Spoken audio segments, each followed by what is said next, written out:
Technical वजूहात की बिना पर वो ज़ाया कर दिए गए, लेकिन वही 49 वोट आपके लिए अपोजिशन लीडर के लिए थे, लेकिन आपने एक बड़ी जमात छोड़ी और फिर बाप को बाप बनाया। अब कोई रास्ता वापसी का है? मौलाना फजलुर रहमान तो कह रहे हैं कि नजरसानी की जाए फैसले के ऊपर। बहुत शुक्रिया जी। मेरे ख्याल से मौलाना फजलुर रहमान अगर इत्तेहाद के सरबराह की हैसियत से कोई कदम उठाएं या उठाते तो शायद ये मामलात ना होते। आज पाकिस्तान के अंदर इत्तेहादों की सियासत में इस तरह कभी नहीं हुआ, और आज समझ आती है कि नवाबज़दा नसरुल्लाह खान का क्या कद था। जब आप मुख्तलिफ सियासी जमातों को मुत्तहद करके एक इत्तेहाद बनाते हैं तो आपको एक कदावर शख्सियत होना चाहिए, आपको अपने ज़ाती मुफादात से उठना चाहिए, आपको अपने सियासी तासुबात से बालातर होना चाहिए। मेरे ख्याल से मौलाना फजलुर रहमान ये काम करने में कामयाब नहीं रहे हैं। और पीपल्स पार्टी को ये कहना कि हमने बाप के वोट लिए, देखिए ये बात तो लॉन्ग मार्च तो बाप के वोट से पहले वाला मामला है। लॉन्ग मार्च क्यों मुलतवी किया गया और उसके साथ इस्तीफों को क्यों नती किया गया, और उस वक़्त से इनकी गठजोड़ है। थोड़ा उससे पहले जाएँ तो हम चौधरी एतजाज़ हसन को सदारती उम्मीदवार बनाते हैं और हम मौलाना फजलुर रहमान से दरख्वास्त करते हैं प्रेसिडेंट जरदारी बुला के कि आप एतजाज़ साहब के लिए हिमायत हासिल करें नून लीग से। और ये जो काजी साहब हैं ये उधर जाते हैं और खुद दूल्हा बन जाते हैं और फजलुर रहमान साहब खुद सदारती उम्मीदवार बन के आ जाते हैं। तो आप इससे अंदाजा लगाएं कि ये जो गठजोड़ है, ये गठजोड़ किसी और मामलात के लिए थी। ये बाप वाला मामला तो एक बहाना तराशा जा रहा है। हमने कोई बाप के वोट नहीं लिए हैं, हमारी वैसे भी अक्सरियत है, हम कुछ आज़ाद सेनेटर्स को, ये हमारी कामयाबी है कि हम अपोजिशन बेंचों पे लेके आए हैं। उसी तरह हमारी कामयाबी है जिस तरह हम मेंगल साहब को कौमी असम्बली में हुकूमती इत्तेहाद से उठा के हम अपोजिशन में लेके आए। लेकिन मौलाना फजलुर रहमान साहब के और PMLN के कुछ अपने मामलात हैं। ये वो सियासी कुव्वतें हैं जिन्होंने पहले भी मोहतरमा बेनज़ीर भुट्टो शहीद की ज़िंदगी में ARD को तोड़ के और APDM की तरफ गए थे।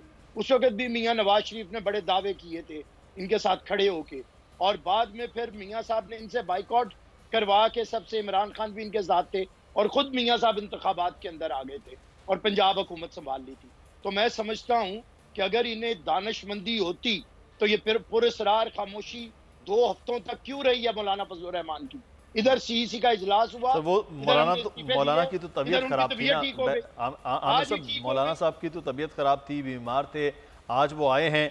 तो आज उन्होंने बहरहाल ये बात तो की है कि हर जमात की क़यादत तंजीमी मामलात के ज़ाब्ता कार के तहत अंजाम देती। वजाहत तलबी को गैर ज़रूरी तौर पर सियासी रंग दिया गया। उन्होंने कहा सिर्फ वजाहत तलबी थी, उस शो कॉज को पता नहीं क्या से क्या रंग दिया गया।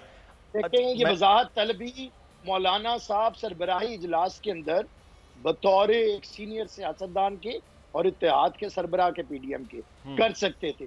उसके लिए ये कभी भी शोकॉज नोटिस नहीं दिए जाते। और ये कौन सी पुरस्कार बीमारी है कि एकदम से विद इन ठीक भी हो गई है जब हमने इस्तीफे दिए हैं। उससे पहले इतनी भी नहीं थी रवादारी, सरबराही इजलास बुला के उधर गुफ्तो शनीद की जा सकती।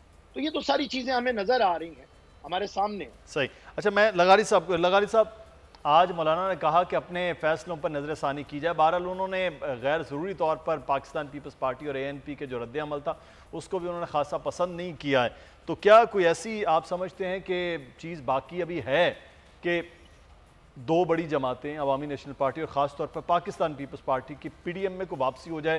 क्योंकि परसों शोकॉज फाड़ा गया, कल बड़ी धुआंधार किस्म की प्रेस कॉन्फ्रेंस भी हो गई पाकिस्तान पीपल्स पार्टी की और बड़ा क्लियर स्टैंस भी दे दिया, इस्तीफे भी दे दिए तमाम ओहदों से जो PDM के थे। तो अब क्या को लगता है कि रास्ते हो सकते हैं वापसी के? देखिए, ये जो कुछ हुआ है, जब इस्तीफों को फाड़ने की उसकी नोटिस को फाड़ने की बात की गई थी, उस वक्त तक पीपल्स पार्टी ने प्रेस कॉन्फ्रेंस नहीं की थी, वो अगले दिन के लिए मुआखिर हुई थी। बहरहाल ये ख़बर आ चुकी थी मीडिया के अंदर, तो उस वक्त तो रब्ता हो सकता था कि जनाब अब आप इससे आगे बात ना करें, हम आपस में बैठकर बात करते हैं। तो एक डिप्लोमेसी होती है कि आप चले जाते हैं और आप जाकर बात करते हैं।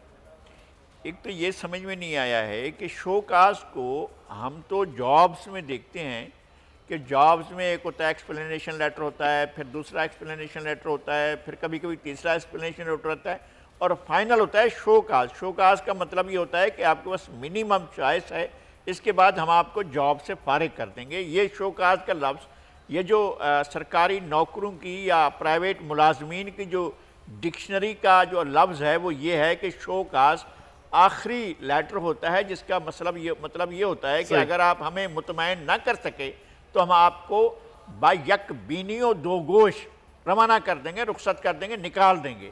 तो ये शो काज, पहली बात यह है कि ये शो काज जो है वो एक पार्टी दूसरी पार्टी को कैसे दे सकती है। सारी पार्टियां एक बराबर की सतह पर होती हैं और बराबर की सतह पर अपना मनसब और जगह रखती हैं। इत्तेहाद भी तो इन पार्टियों ने बनाया ना, उस इत्तेहाद का एक सरबराह बनाया, एक जनरल सेक्रेटरी बनाया। नहीं, सरबराह ने कोई नहीं किया ना, ये शोकाज भी जारी हुआ। तो ये तो मौलाना बात टेलीफोन पर कर सकते थे। मौलाना ये बात जो है वो अगर सफ़र करने के काबिल नहीं थे तो उनके पास तो कई मीडियम थे जिससे वो गुफ्तगू कर सकते थे, बात कर सकते थे। लेकिन ये शोकाज का लफ्ज़ वो भी शाहिद खाकान अब्बासी भेजें और वो भी अब्दुल गफूर हैदरी साहब जो हैं वो भेजें, तो ये शोकाज तो ना हुआ। ये सीधी सीधी बात है कि जी आप हमसे रुखसत ले लें या आप चले जाएं, हम आपको अपने साथ इत्तेहाद में नहीं रखना चाहते। साहब कोई रास्ता है वापसी का, आपको लगता है कि अब बचा है? रास्ता किस लिए? क्या लॉन्ग मार्च को रोककर इन्होंने कौन सा बड़ा पहाड़ सर कर लिया है? लॉन्ग मार्च को रोकने का इशारा कहाँ से आया था, ये तो हमें बताया जाए ना कम से कम। लॉन्ग मार्च को 3 दिन पहले इस्तीफों वाली बात से नफी कैसे किया गया कि इस्तीफे देकर जाएं, और इस्तीफों को तो हटाने के बाद ही आपने फैसला किया था कि अभी इस्तीफों की तरफ नहीं जाते हैं, अभी हम जाते हैं बाई इलेक्शन की तरफ, अभी हम जाते हैं सेनेट की तरफ। वरना अगर उस वक्त ये बात ना आती तो सेनेट में तो सबका हिसाब बराबर हो गया होता, सेनेट में तो कोई भी बाकी ना होता और कोई जमात जो है जितनी सीटें लेकर है, अब भी अपोजिशन की तादाद हुकूमत की तादाद से ज़्यादा है, तो ये सूरत हाल तो ना होती। अच्छा, इस्तीफे नहीं दिए गए उस वक्त और इस्तीफे रोक कर आप आए जनाब वापस इलेक्शन की तरफ। अच्छा, आप इलेक्शन लड़ रहे हैं, यानी ये नहीं है हम इस्तीफे भी देंगे, हम डस्का से भी लड़ेंगे, हम कराची से भी लड़ेंगे और हम फिर इस्तीफे भी देंगे। तो ये समझ में नहीं आया। अच्छा, अगर आपने इस्तीफे विड्रॉ कर लिए हैं तो फिर पार्टी को ये पूछने का हक तो होगा ना कि आपने फिर लॉन्ग मार्च क्यों छोड़ दिया। और लॉन्ग मार्च का मैं ये समझता हूँ, पीपल्स पार्टी का कोई मौक़िफ़ हो सकता है, किसी और जमात का कोई भी मौक़िफ़ हो सकता है, मैं ये समझता हूँ कि लॉन्ग मार्च अगर हो जाता तो पाकिस्तान की जो पॉलिटिकल हिस्ट्री है उसमें एक बहुत बड़ा टर्न आ जाता। ये लॉन्ग मार्च ऐसा लॉन्ग मार्च ना होता जिसको आप कह सकते हैं कि जनाब ये बेनतीजा होता। मैं नहीं कहता हूँ कि इमरान खान को हटा दिया जाता, लेकिन एक बहुत बड़ा सियासी सवाल पैदा हो जाता और जिसके बारे में सब इक़्तिदार के तमाम मराकज़ को बैठकर सोचना होता कि भाई अब क्या करें, इसके साथ क्या करें। लेकिन लगारी साहब, अब तो लॉन्ग मार्च तो किस्सा पारीना बन चुका, अब तो शायद वो दूर दूर तक लॉन्ग मार्च या शॉर्ट मार्च। तो ये फिर कह रहे हैं कि हम लॉन्ग मार्च की तरफ जा रहे हैं। अब तो ये कह रहे हैं ना पीडीएम में मौजूद। लेकिन sir, Pakistan peoples party subscribe करें और बेल दबाएं ताकि कोई खबर रह न जाए।